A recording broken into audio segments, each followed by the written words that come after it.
Good morning, welcome to Catex TV. Today is Tuesday, June 2nd, 2015. My name is Matt Bernat, filling in for Frank Fortunato, who is off today. Insurance losses from a series of severe storms that hit eastern Australia in April and May have passed 1.6 billion Australian dollars in losses. The first wave of storms that struck New South Wales in April resulted in about 120,000 claims to the Insurance Council of Australia. This has led to insured losses of just over 800 million Australian dollars, of which about 630 million was for domestic claims and 172 million Australian dollars was for commercial. Insurers are also handling about another 15,000 claims following the hailstorm that struck Sydney on the 25th of April, which caused losses of just under 390 million Australian dollars. A large proportion of these claims are for commercial policies, mainly for damage to industrial premises.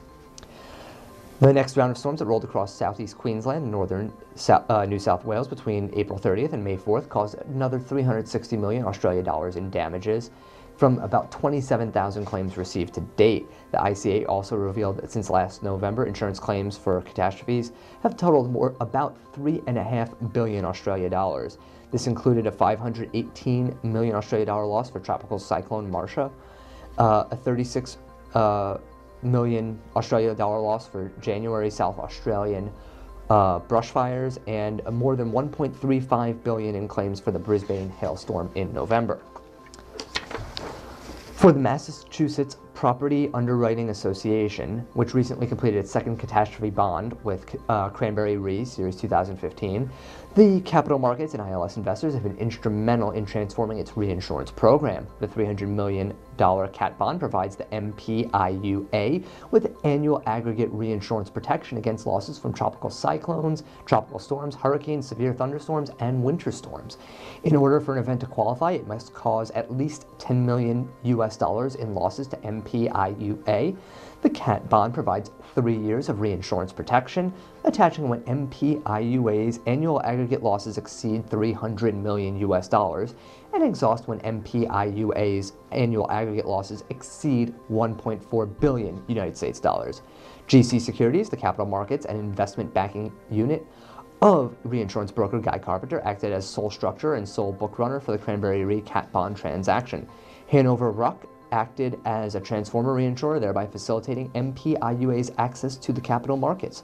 In 2015, insurers are finding catastrophe bond protection more flexible and more comparable with traditional reinsurance, and often more cost-effective. As insurers increasingly seek to shift towards aggregate reinsurance towers, the use of multi-year protection from the capital markets in catastrophe bond form is likely to continue. Scientists say 7 earthquakes that shook off the coast of Oregon are considered an earthquake storm, but they are not a signal that a bigger quake is about to happen. There were a series of sizable earthquakes that struck off Oregon Sunday night into Monday morning, but no tsunamis were triggered. The first one was reported yesterday on Catex TV here, which was a 5.8 magnitude quake Sunday night. Just after midnight Monday morning, a 4.3 magnitude quake hit. Early Monday morning, 5.5 and a 4.4 hit before 5.9 hit in the mid-afternoon, and then Monday evening a 3.9 and a 4.2 quake would also strike. The U.S. Geological Survey said the quakes hit a fault that's west of Oregon and Washington's coast. They're about 330 miles west of Salem, Oregon. Quakes were not big enough to trigger tsunamis. The USGS said that it usually takes about a magnitude 7 quake before a tsunami warning can be triggered. All the quakes were 6 miles deep, which is relatively shallow. The deeper the quake, the less likely people will feel it. For example, the magnitude 7.8 quake that recently struck Japan did little damage because it was 420 miles deep.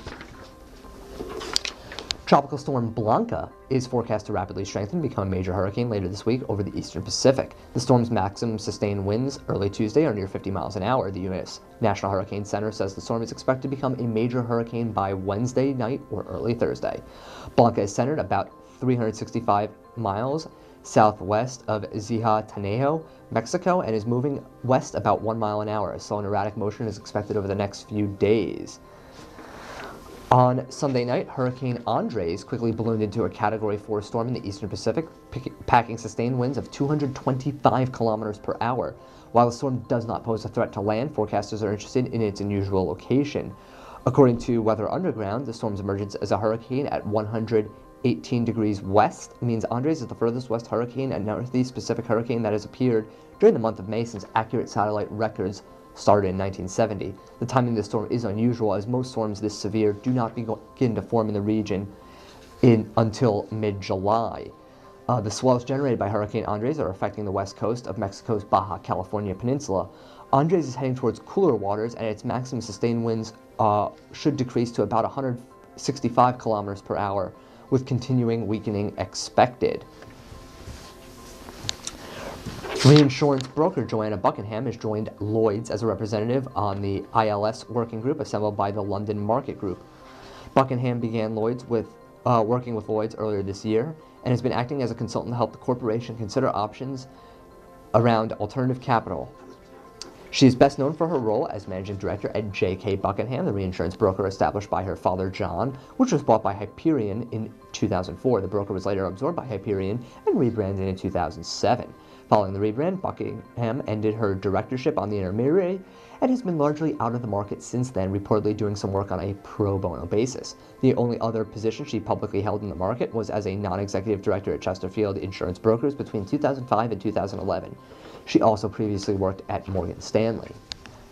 That's the news for today. Thank you for watching. If we have any important breaking news, we'll come back on and tell you. As always, follow Catex TV on Twitter at Catex TV for more news updates. Thank you for watching. We will see you tomorrow.